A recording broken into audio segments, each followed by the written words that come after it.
जब सागर शांत हो तो जहाज के चालक को अधिक होशियार से जहाज चलाने की आवश्यकता नहीं पड़ती, लेकिन जैसे ही तूफान आता है और जहाज डूबने का खतरा पैदा होता है, तब यही चालक या कप्तान अधिक सावधानी बरतने लगता है। जब जहाज में सवार सभी लोग घबरा रहे होते हैं, तब यही कप्तान मुस्कुराता हुआ अपनी संपूर्ण योग्यता को काम में लाता हुआ जहाज को डूबने के संकट से बचाकर सही सलामत ले जाता है। वास्तविक ऐसी योग्यता की परीक्षा दुख और संकट के समय में होती है। जब कोई इंसान थोड़ी पूंजी लगाकर अपने व्यापार का विस्तार करता है, तो उसे वर्षों तक कठोर परिश्रम करने पड़ते हैं।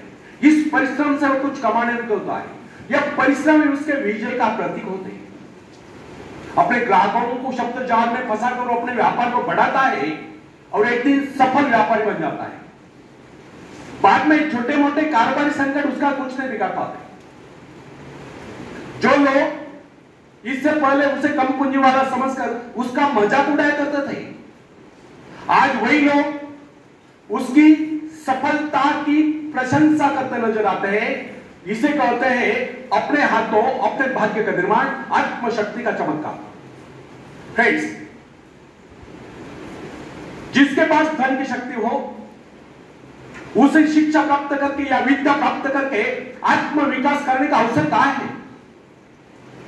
वह तो धन की शक्ति पर निर्भर होकर नहीं सोचता तो मैं चाहूं तो विद्वानों को कर सकता हूं।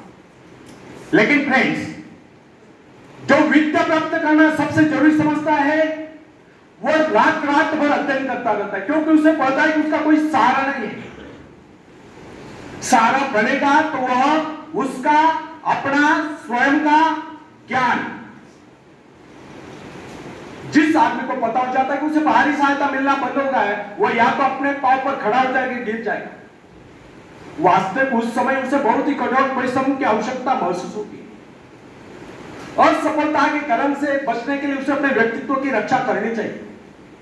ऐसे लोग अपने आत्मविश्वास की शक्ति के बल पर दिन रात कड़ी मेहनत करते हैं और सफल हो जाते हैं। फ्रेंड्स,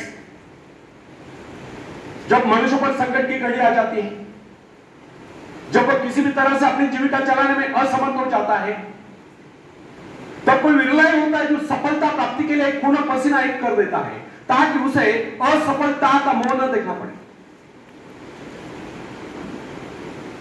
संकट काल में ही तो मनुष्य की बुद्धि का पता चलता है। कई बार ऐसे अवसर पर ऐसी सफलता मिलती है जिसकी मनुष्य ने सपने में भी आशा नहीं की। वो स्वयं सोचने लगता है कि मुझे इतनी सफलता कैसे मिली। वास्तविक ऐसी शक्ति हर इंसान के भीतर छुपी होती है, परंतु वह उसे पहचान नहीं पाता है। जैसे वह संकटों से गिर जाता है, वैसे ये शक्ति बाहर निकलकर उसकी सहायता करने आ जाती है। जो काम इससे पहले वह संभव समझ रहा था, वही काम पूरे होने लगते हैं। इसका कारण यह है, जब मनुष्य का जीवन चारों खतरों से गिर जाता है, तब उसे बाहर निकलने के लिए वह हाथ पैर मारना शुरू कर देता है और इस संघर्ष से उसकी बुद्धि तेज हो जाती है। उसमें एक प्राकृतिक नैसर्गिक शक्ति आ जाती है। फ्रेंड्स, अपनी जरूरतों की पूर्ति के लिए संघर्ष करना हम सभी का कर्तव्य है। संघर्ष से तो हमें सफलता मिलती है। जिनमें संघर्ष करने की इच्छा ही न हो, वह तो असभ्य और जंगली कहलाएगा। आवश्यकता तथा आवश्यक पदार्थों की दुर्लभता ही सदा से मानव जाति के विकास का कारण रही है। हर सभ्यता और संस्कृति का आधार श्रम और संघर्ष ही रहा। जो अपना लक्ष्य पाने में खो गया, वही कुछ दे सका। कई वैज्ञानिक अपनी साधना में लीन होकर अपने लक्ष्य को पाने के संघर्ष में जूझते रहे। उनके परिवारजन अभावग्रस्त होकर भूखे मरते रहे, परंतु उन्होंने अपने उद्देश्य को प्राप्त करके चैन की सांस ली। जब लोगों को उनके आविष्कार, जब उन्हें सफलताएं प्राप्त हुई, तो लोगों को उनके आविष्कार बहुत बड़े आश्चर्य से प्रतीत हुए। फ्रेंड्स, आवश्यकता ही आविष्कार की जननी, शोध की जननी है। यह जरूरत का ही कमाल है कि जिसने मानवीय सभ्यता को कहां से कहां पहुंचा दिया। अश्वयुग से संगणक युग तक जरूरत के लक्ष्य का निर्धारण करते हैं। इसे पाने के लिए वैज्ञानिक तथा शोधकर्ता जो जान से जुट जाते हैं। मनुष्य की गुप्त शक्ति का पता उस समय चलता है जब कोई जरूरत आकर उसके सामने खड़ी होती है, उसकी पूर्ति के लिए संघर्ष करता है। मनुष्य की यह गुप्त शक्ति आपातकाल में प्रकट होती है।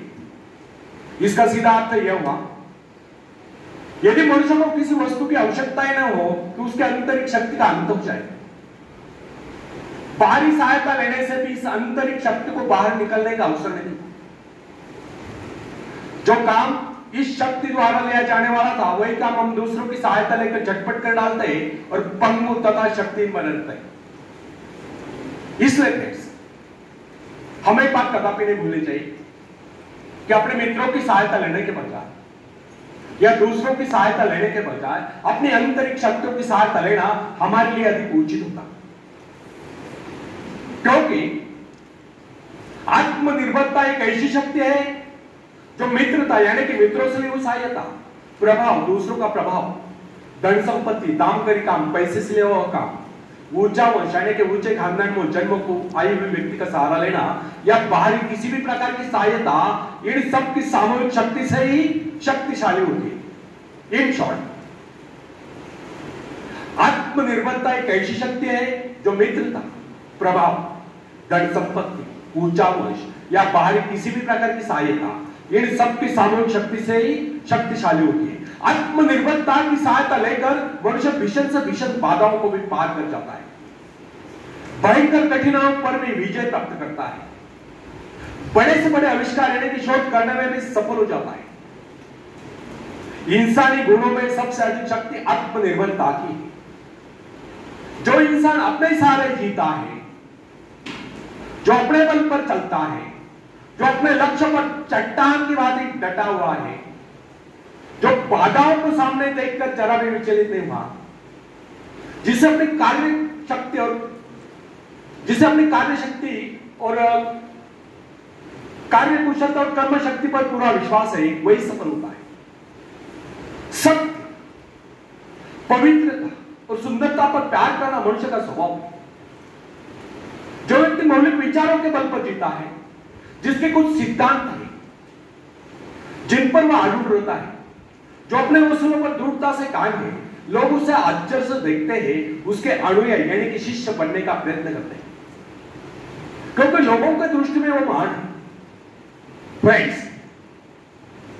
यदि आप भी महान बनना चाहते हो तो अपनी शक्तियों को पहुंचाना, ईश्वर ने जो शक्ति आपको प्रदान की है वो आपके भीतर छुपी हुई है, उसे जगाकर बाहर लाओ। यदि आप उसे जगाने में सफल हो गए तो सफलताएं आपके कदमों तले होगी और आप कामयाबी के शिखर पर होंगे। आखिर में